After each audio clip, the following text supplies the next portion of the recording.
পেঁয়াজ রসুন ছাড়া নিরামিষ শাহী পনির যে এতটা টেস্টি হতে পারে, রেসিপি না দেখলে কিন্তু বিশ্বাসই করতে পারবেন না। এরকম শাহী পনির বানালে গরম ভাত, রুটি, লুচি, পরোটা, নান, ফ্রাইড রাইস, পোলাও সবকিছুর সাথে খেতেই কিন্তু অসাধারণ লাগে। নমস্কার বন্ধুরা, গীতাস রান্না বানাতে আপনাদের সবাইকে স্বাগত। আসুন দেখে নেওয়া যাক আমার আজকের এই রেসিপিটা তৈরির জন্য এখানে আমি 600 গ্রাম পরিমাণ পনির নিয়েছি। এখন এই পনিরটাকে আমি টুকরো করে কেটে নিচ্ছি। তবে আপনারা নিজেদের পছন্দ মতো ছোট বা বড় করে কাটতে পারেন। আমি একটু বড় করেই কেটে নিচ্ছি, আর চৌকো করে কাটলাম। আপনারা নিজেদের পছন্দ মতো অবশ্যই কাটতে পারেন। এখন আমি একটা বাটির মধ্যে নিয়ে নিচ্ছি বেশ কিছুটা পরিমাণ আমন্ড বাদাম আর কিছুটা কাজু বাদাম। চাইলে একরকম বাদাম দিয়েও কিন্তু করা যেতে পারে। সাথে নিয়ে নিচ্ছি পোস্তদানা। আপনারা যদি পোস্তদানা কম দিতে চান সেক্ষেত্রে কিন্তু চার মগজও মিশিয়ে নিতে পারেন। এখানে আমি প্রথমে 4 চামচ পোস্ত দিয়েছিলাম, পরে কিন্তু আরও 2 চামচ পোস্ত দিয়ে তারপর জল দিয়ে এটাকে কিছুক্ষণ ভিজিয়ে রেখে তারপর একটা মিহি পেস্ট আমি করে রেখেছিলাম। এখন রান্নাটা করবার জন্য গ্যাসে একটা কড়াই বসিয়ে আমি দিয়ে দিলাম পরিমাণ মতো সানড্রপ তেল। এবারে তেল গরম হয়ে গেলে এর মধ্যে দিয়ে দিলাম 1 চা চামচের মতো ঘি। কেউ চাইলে কিন্তু শুধুমাত্র তেল দিয়েও রান্নাটা করতে পারেন, অথবা শুধুমাত্র ঘিতেও রান্নাটা করতে পারেন। আবার এরকম আমার মতো একটু মিশিয়েও করতে পারেন, তবে একটু মিশিয়ে করলে ঘিয়ের একটা গন্ধ আসবে, খেতে কিন্তু বেশ ভালো লাগবে। দেখুন, উল্টে পাল্টে নাড়াচাড়া করে এরকম হালকা করে পনিরগুলোকে ভেজে তেল ঝরিয়ে তুলে নিচ্ছি। একই রকমভাবেই আমি দ্বিতীয় ব্যাচের পনিরগুলোকেও ভেজে নেব। তবে এর মধ্যে লবণ বা হলুদ কোনো কিছুই কিন্তু ব্যবহার করিনি। দেখুন, সমস্ত পনিরগুলোকে ভেজে তুলে নিয়ে কড়াই থেকে কিছুটা তেল কমিয়ে রেখে ফোড়নে দিলাম গোটা জিরে, গোটা গরম মশলা, এলাচ, দারচিনি, লবঙ্গ, গোলমরিচ আর জয়িত্রী। সাথে দিয়ে দিলাম 2টো তেজপাতা।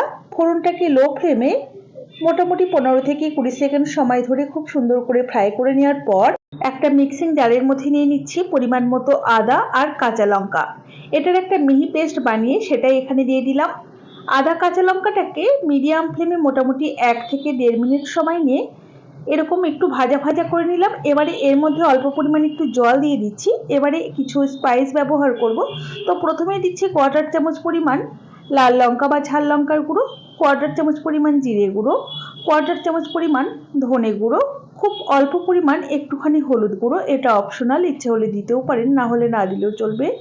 সাথে 2টো মাঝারি সাইজের টমেটো কুচি দিয়ে দিলাম, স্বাদ মতো লবণ দিয়ে দিলাম। লবণটা দিলে টমেটোটা খুব তাড়াতাড়ি মজে যাবে। চাইলে কিন্তু আপনারা টমেটো বেটেও ব্যবহার করতে পারেন। গ্যাসের ফ্লেমটা মিডিয়ামে রেখে ক্রমাগত নাড়াচাড়া করে মশলাটাকে খুব সুন্দর করে কষিয়ে নিতে হবে। মশলা কষিয়ে নেওয়া যত ভালো হবে রান্নার স্বাদ কিন্তু ঠিক ততটাই বেশি ভালো আসবে। গ্যাসের ফ্লেমটা কমিয়ে রেখে ঢাকা দিয়ে 4 থেকে 5 মিনিট সময় নিয়ে কষিয়ে নিয়েছি। এখন ঢাকা ওপেন করে একটু নাড়াচাড়া করে নিয়ে আমরা যে প্রথমে পোস্ত, কাজু বাদাম, আমন্ড বাদাম যেটা আমরা জলে ভিজিয়ে রেখেছিলাম সেটার একটা মিহি পেস্ট বানিয়ে এর মধ্যে দিয়ে দিলাম। একটু নাড়াচাড়া করে নিয়ে বাটিটা ধুয়ে জলটা দিয়ে দিলাম, যাতে আমাদের কোনোভাবে একটুও মশলা নষ্ট না হয়। খুব ভালোভাবে নাড়াচাড়া করতে করতে রান্না করতে হবে, যেহেতু কাজু বাদাম, আমন্ড বাদাম রয়েছে, এগুলো কিন্তু কড়াইতে লেগে যায় আর পুড়ে যাওয়ার সম্ভাবনা থাকে। মোটামুটি 4-5 মিনিট সময় নিয়ে কষিয়ে নেওয়ার পর মিক্সিং জার ধুয়ে জল দিয়ে দিলাম। আপনারা যতটা গ্রেভি রাখতে চাইছেন সেই বুঝেই জলের ব্যবহার করবেন। আমি একদমই মাখো মাখো করব সেই বুঝেই জল দিয়েছি। গ্রেভিটাকে 2 থেকে 3 মিনিট সময় নিয়ে ফুটিয়ে নেওয়ার পর আগে থেকে ভেজে রাখা পনিরের টুকরোগুলো এই সময়তেই অ্যাড করে দিচ্ছি।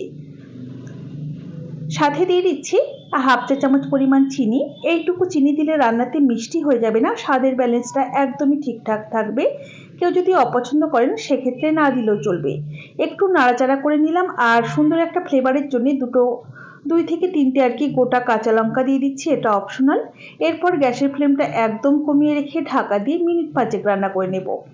আপনি যদি আমার চ্যানেলের নতুন বন্ধু হয়ে থাকেন তাহলে অবশ্যই পাশে থাকা বেল আইকন সমেত আমার চ্যানেলটিকে সাবস্ক্রাইব করে নেওয়ার অনুরোধ রইল। দেখুন, 5 মিনিট ফুটিয়ে নিয়েছি, কি সুন্দর একটা ফ্লপি হয়ে গেছে গ্রেভিটা। আর পনিরগুলো কিন্তু দেখুন কতটা ঝোল বা গ্রেভি অ্যাবজর্ব করে নিয়ে বেশ সুন্দর নরম হয়ে গেছে। এখন এর মধ্যে অল্প পরিমাণ একটু শাহি গরম মশলা দিয়ে দিলাম, খুব বেশি গরম মশলা দেওয়ার দরকার নেই। সাথে খুব অল্প পরিমাণ একটু জায়ফল নিয়ে এটাকে এরকম একটা গ্রেটার দিয়ে গ্রেট করে দিয়ে দিচ্ছি। আমি যতটুকু জায়ফল নিয়েছিলাম তার থেকে অর্ধেকটা পরিমাণ দিয়ে দিলাম। সাথে দিয়ে দিচ্ছি 1 চা চামচ ভর্তি করে ঘি।